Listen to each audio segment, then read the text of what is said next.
BA द्वितीय वर्ष की संस्कृत ऑनलाइन कक्षा में प्रिय विद्यार्थियों, आपका हार्दिक स्वागत है। अभिज्ञान शाकुंतल के अंतर्गत हम छठे अंक को पढ़ रहे हैं। छठे अंक में राजा को अंगूठी प्राप्त हो जाने के पश्चात अंगूठी को देखते ही शकुंतला संबंधी समस्त घटनाएं जो उसके साथ उसने घटित की थी वो सारी उसे स्मरण हो आती है और उस अंगूठी को देख करके वह व्याकुल और दुखी होता है। अब उसी अंगूठी को देख करके वह कहता है कि तव सुचरितम अंगुलियम नूनम। नूनम मानी निश्चय ही, तव मानी तेरे, सुचरितम तेरा चरित्र बहुत अच्छा है, अंगुलियम मानी हे अंगूठी, अंगुलीय मानी हे अंगूठी, तव सुचरितम मैंने तेरा पुण्य या तेरा जो कर्म है, कर्मों का फल का पुण्य है, वह मम एव मेरे ही तरह नूनम मानी अवश्य ही, प्रतनु मानी अत्यंत अल्प है। यानी उस अंगूठी को देख करके राजा कहता है कि जैसे तू उस शकुंतला की अंगूठी में अल्पकाल तक उसके साथ रही, ठीक इसी प्रकार से मैं भी उसके साथ अल्पकाल तक रहा। इसलिए हे अंगूठी, तेरा पुण्य भी मेरी ही तरह अल्प है। प्रतनु, प्रतनु मानी अल्प, मम इव मानी मेरे समान। आगे कहा कि फलेन विभाव्यते, यह बात तेरे द्वारा अनुभूत फल से ज्ञात होती है। क्यों? क्योंकि तू भी थोड़े दिनों तक ही उसकी अंगुली में रही थी। इसलिए आगे कहा अरुण नख मनोहरासु तस्याह। तस्याह माने उस शकुंतला के, यत माने जो कि, अरुण नख मनोहरात यानी लाल नखों से अत्यंत ही सुंदर या मनोहर उसकी जो अंगुलियां हैं, उन अंगुलियों में तू जो है लब्ध पदम, तूने स्थान प्राप्त कर लिया था उसके अंगुलियों में, फिर भी च्युतमसि, फिर भी तू गिर गई वहाँ से, यानी तूने उन अंगुलियों को छोड़ दिया। तो कहा हे अंगूठी, तेरा पुण्य मेरी ही तरह अवश्य ही अत्यल्प है। यह तेरे द्वारा अनुभूत फल से मुझे ज्ञात होता है कि तू लाल नाखूनों से अत्यंत मनोहर उस शकुंतला की अंगुलियों में स्थान पाकर भी वहाँ से गिर गई। तो यहाँ पर राजा अंगूठी से को देखकर, जैसे अंगूठी मिलती है उस अंगूठी को देखकर कहता है कि पहले कही आया है पहले वाले श्लोक में कि यह मेरा पुण्य थोड़ा है, तो यहाँ पर कह रहा है कि तेरा भी पुण्य मेरे पुण्य के समान है, वस्तुतः अत्यल्प ही है, जैसा कि तेरे द्वारा अनुभूत फल से मुझे ज्ञात होता है। फल के अत्यंत अल्प होने के कारण ही तू शकुंतला की सुंदर अंगुलियों में पहुंचकर भी वहाँ से नीचे गिर पड़ी। जब तक तेरा पुण्य रहा तब तक तो उसकी अंगुली में बनी रही, पर जो ही पुण्य समाप्त हुआ तो नीचे गिर गई। पुण्य से स्वर्ग प्राप्त कर भी लोग जो है जल्दी ही उन पुण्यों को छोड़ देते हैं। तो यहाँ पर इस श्लोक में प्रस्तुत पद्य में अल्प फल से अल्प पुण्य का अनुमान होने के कारण से इसमें अनुमान अलंकार है और इसमें पुष्पिताग्र नामक छंद है।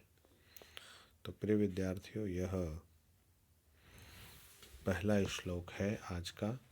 इसके बाद राजा और सानुमति जो है उनके बीच में और विदूषक के बीच में राजा कहता है विदूषक को कि एकैकम अत्र दिवसे दिवसे मदीयम नामाक्षरम गणय गच्छसि यावदन्तं तावत् प्रिये मद अवरोध गृहेश प्रवेशम नेता जनस्तव समीपम उपेष्यति।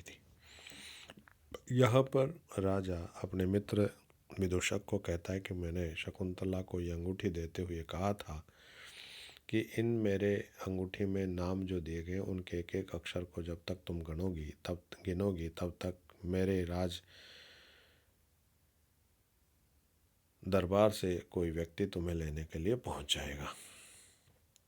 तो कहा एक एकम अत्र, कहा ये तीसरी पंक्ति में प्रिय पद आया है। प्रिय पद का मतलब यह उसको संबोधित करते हुए कह रहा है शकुंतला को कि हे शकुंतला, यह जो अत्र एक एक एकम, एक एक, अत्र मानी यहाँ, इस अंगूठी पर।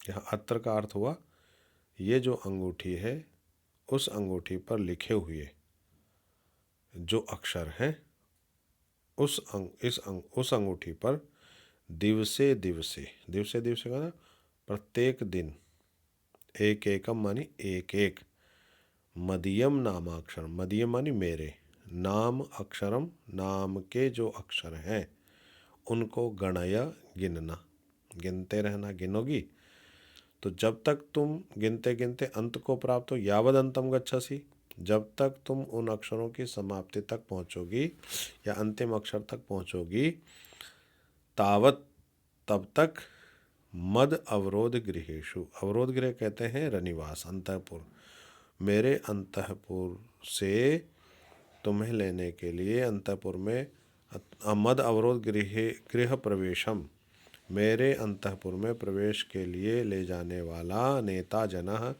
नेता मानी ले जाने वाला, जनः मानी व्यक्ति जो है, तब समीपम उपेक्षति, अर्थात तुम्हारे पास पहुंच जाएगा, ऐसा वह विदूषक को कहता है कि मैंने उसको ऐसा कहा था। तो कहा, हे प्रिय शकुंतली, इस अंगूठी पर प्रत्येक दिन एक एक मेरे नाम के अक्षर को गिनना, जब तक तुम उन अक्षरों की समाप्ति तक पहुंचोगी तब तक मेरे अंतःपुर में प्रवेश कराने वाला, नेता मानी ले जाने वाला, जनः मानी व्यक्ति, समीपम उपेक्ष्यति इति, तुम्हारे पास पहुंच जाएगा। तो प्रिय विद्यार्थियों, यहाँ पर विदूषक द्वारा उत्सुकता पूर्वक यह पूछे जाने पर कि आपने किस प्रसंग में यह अंगूठी उसके हाथ में तक पहुंचाई थी, तो राजा कहता है कि जब मैंने अपने नगर के लिए प्रस्थान किया तभी प्रियतम माँ शकुंतला ने आंखों में आंसू भरकर मुझसे पूछा था कि आप कब तक समाचार देंगे। तब तक मैंने उसका उत्तर देते हुए उसकी अंगुली में इस अंगूठी को पहनाते हुए कहा था कि इस अंगूठी में प्रतिदिन मेरे नाम के एक एक अक्षर को गिनते रहना, जब तक तुम इन अक्षरों के अंत तक पहुँचोगी तब तक तुम्हें मेरे अंतःपुर में पहुँचाने वाला व्यक्ति तुम्हारे पास आ जाएगा। तो यहाँ पर दुष्यंत जो है वह अपने मित्र विदूषक को उत्सुकता से पूछे जाने पर किस प्रकार से ये अंगूठी उसके पास पहुंची, ऐसा कह करके वो कहता है। फिर कहता है, कथम नु तम बंधुर कौमलांगुलिम करम विहायसी नमग्नमंभसी अचेतनम नाम न गुणम लक्षयेन मयैव कस्माद अवधीरिता प्रिया। अब यहाँ पर इस श्लोक में यह बात कही गई है कि अपनी अंगूठी को उल्हाना दे रहा है यहाँ राजा, और उल्हाना देते हुए कहता है कि बंधुर कोमलांगुलिम, कि वो जो कोमल अंगुलियों वाले हाथ को, करम, तम करम यानी उस हाथ को, विहाय मानी त्याग करके, छोड़ करके, कथम नु अंभसी निमग्नम, तुम कैसे जल में डूब गई थी। यानी उस अंगूठी को उल्हाना देता हुआ राजा कहता है कि उस सुंदर हाथ की अंगुलियों से निकलकर तुम कैसे उस पानी में डूब गई थी। आगे का, अचेतनम नाम गुणम न लक्षयेत। अब इस श्लोक के माध्यम से कह रहा है कि सच में भले ही अचेतनम नाम, भले ही अचेतन वस्तु, गुणम न लक्षयेत, किसी वस्तु के गुणों को न देखे। अब यहाँ पर चूंकि अंगूठी अचेतन है और शकुंतला चेतन है, तो अचेतन वस्तु के द्वारा चेतन वस्तु के गुणों को भले ही न देख पा रही हो, लेकिन मया एव कस्माद अविधिरिता प्रिया, रे मैं तो चेतन था, मैंने ही प्रिया शकुंतला को कैसे तिरस्कार किया था। तो यहाँ पर राजा ये कहना चाहता है कि अचेतन वस्तु, अंगूठी ने तो शकुंतला के हाथ की अंगुलियों को त्याग दिया क्योंकि वो तो अचेतन थी। अचेतन वस्तु चेतन वस्तु के गुणों को कैसे जान सकते। लेकिन कवि अपने को उल्हाना देता हुआ कहता है दुष्यंत कि अरे मैं तो चेतन था ना, तो साक्षात आई हुई शकुंतला को मेरे द्वारा कैसे उसका तिरस्कार कर दिया या मैंने उसे छोड़ दिया। तो यहाँ पर अपनी अंगूठी को उल्हाना देते हुए राजा यह कहता है कि हे अंगूठी, तू सुंदर और कोमल अंगुलियों वाले प्रिय शकुंतला के हाथ से छूटकर जल में क्यों गिर पड़ी। इसके बाद वह स्वयं सोचता है कि यार इस अंगूठी का क्या दोष है, क्योंकि यह तो अचेतन वस्तु है। अचेतन पदार्थ किसी के गुणों की ओर ध्यान नहीं देता, पर मैं तो सचेतन हूँ, तो फिर मैंने ही शकुंतला के सौंदर्य आदि गुणों की ओर क्यों ध्यान नहीं दिया और उसका परित्याग कर दिया। अतः वस्तुतः दोष तो मेरा है, इस अंगूठी का नहीं। तो प्रिय विद्यार्थियों, इसमें एक तो वंशस्थ नामक छंद है, जतौत वंशस्थम मुदीरितम जरो, और इसमें अर्थांतरन्यास अलंकार है, क्योंकि नीचे वाली पंक्ति के द्वारा ऊपर वाली पंक्तियों का समर्थन किया जा रहा है। तो या यूँ कह सकते हैं कि इस पद्य के तृतीय चरण में सामान्य से विशेष का समर्थन होने से अर्थांतरन्यास अलंकार इसमें है।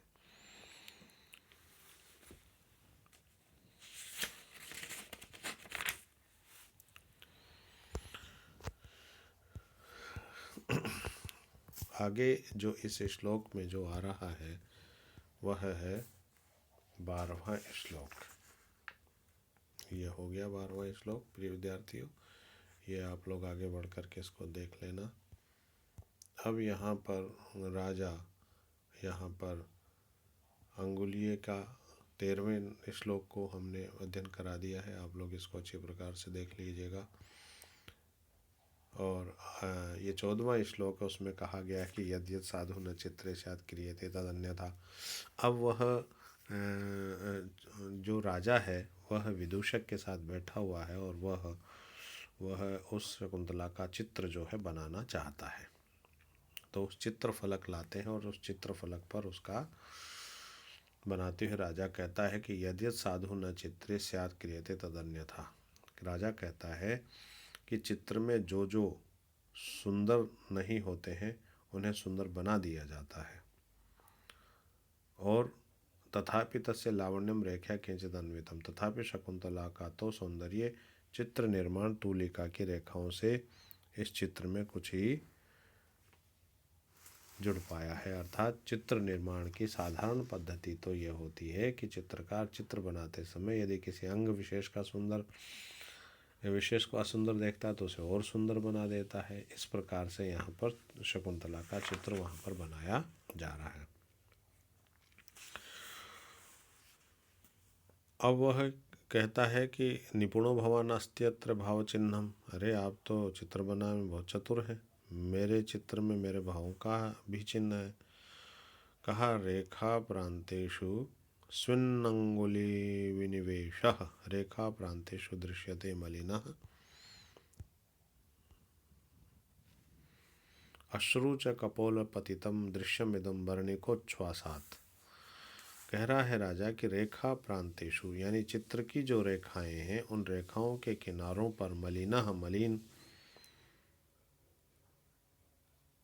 कुछ काले वर्ण का, स्विन्नाग अंगुली विनिवेशः, स्विद कहते हैं पसीने को, तो स्विन्न अंगुली विनिवेश यानी स्वेद युक्त अंगुलियों का विन्यास दृश्यते दिखाई पड़ रहा है।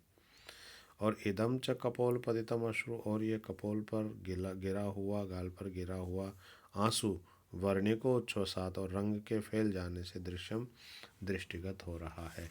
अर्थात चित्र की रेखाओं के किनारों पर कुछ काले वर्ण का मलिन स्वेदयुक्त अंगुलियों का विन्यास दिखाई पड़ रहा है और ये कपोल पर गिरा हुआ आंसू रंग के फैल जाने से दृष्टिगत हो रहा है। तो यहाँ पर राजा जो है शकुंतला के चित्र का निर्माण करते हुए ये बात कहता है। अब चतुरिका जो है राजा से कहती है। फिर उस चतुरिका को राजा लंबा सांस लेके कहता है कि साक्षात् प्रियाम उपगता अपहाय पूर्वम चित्रार्पितम पुनरिमाम बहुमन्यमानः।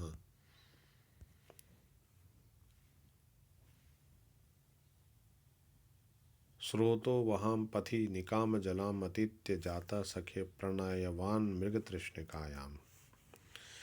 राजा कहता है कि सखे मानी मित्र साक्षात प्रियाम उपगता, साक्षात प्रिया के आ जाने पर भी अपहाय छोड़ करके, पूर्वम मानी पहले मेरे द्वारा छोड़ करके, चित्रार्पिताम पुनरिमाम बहुमन्यमानो, और उसको छोड़कर पुनः अब इस चित्रार्पितम मानी चित्र में चित्रित की गई इस शकुंतला को इमाम बहुमन्यमाना अत्यधिक आदर देता हुआ मैं, यानी जब वो साक्षात आई तब तो मैंने उसका आदर अनादर कर दिया, और अब इस चित्र फलक पर जिसका चित्र बनाया गया उसको मैं बहुत आदर कर दे रहा हूँ।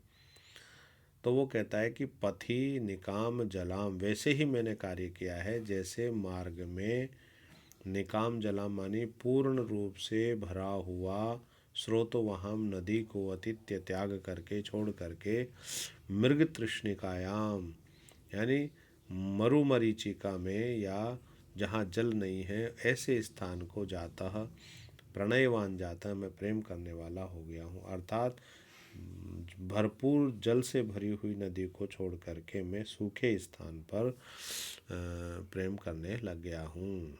तो यहाँ विदूषक को संबोधित करते हुए यहाँ पर वह कहता है कि मित्र, पहले प्रत्यक्ष रूप से मेरे सामने आई हुई प्रिया शकुंतला को छोड़कर अब मैं इस चित्र में मांडी गई या चित्रित की गई शकुंतला को अत्यधिक आदर देता हुआ मैं मार्ग में पूर्णतया जल से भरी हुई नदी को त्याग करके मैं मृग तृष्णा में प्रेम करने वाला हो गया हूँ।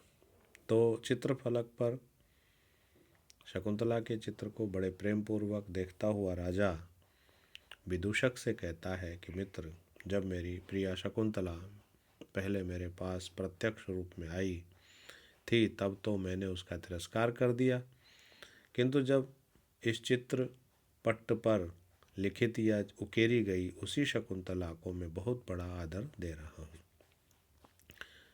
ऐसा करते हुए अब मेरी वही स्थिति है जो उस प्यासे व्यक्ति की होती है, जो कि मार्ग में पड़ने वाली पूर्ण जल से भरी हुई नदी को त्याग करके सूखी मृग तृष्णा में प्रेम करने वाला सा लगता हूँ।